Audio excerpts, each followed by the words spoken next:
کسی شخص نے کہا کہ میں یہاں پنڈی بائی پاس پہ جانا ہے، تو میں نے کہا کہ یہاں مرکز سے باہر نکلو تو سیدھے ہاتھ ہو جانا، وہاں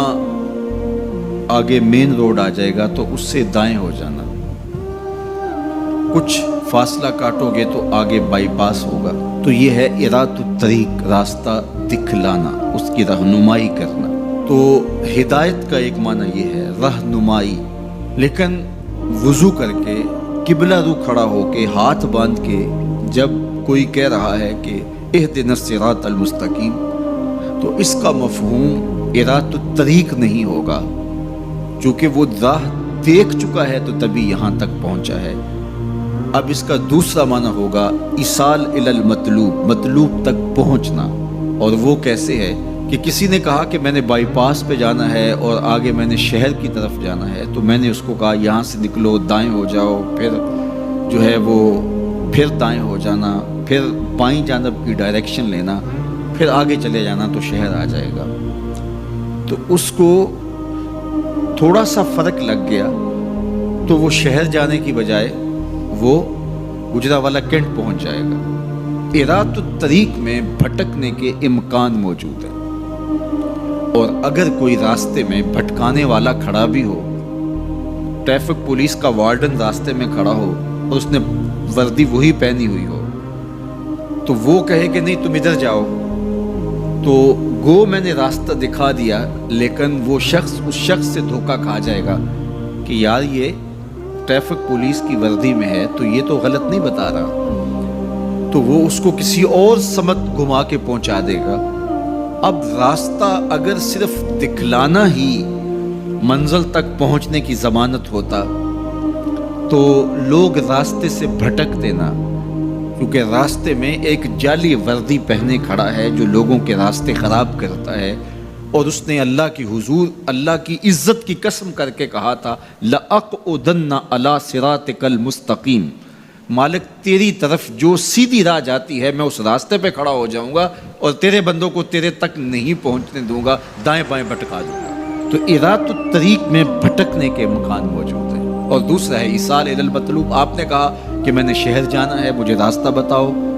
میں نے آپ کا بازو پکڑا، آپ کو ساتھ لیا اور شہر پہنچا کر کہا کہ یہ تمہاری منزل ہے، تو اس کو کہتے ہیں ایصال الی المطلوب، مقصود تک، منزل تک، مطلوب تک پہنچا دینا۔ تو اہدنا الصراط المستقیم میں بندہ اللہ سے منزل تک پہنچنے کا مطالبہ کرتا ہے، راستہ دیکھ چکا ہے لیکن پھر بھی کہتا ہے مالک میں چلوں گا تو شیطان راستے میں کھڑا ہے، میری راہ مار دے گا، تو کرم کر، دستے کرم بڑھا اور مجھے منزل تک پہنچا دے۔ اور جب وہ دستے کرم اور رحمت بھرا ہاتھ دیتا ہے تو پھر منزل تک پہنچنے میں دیر نہیں لگتی۔ آج خود کوئی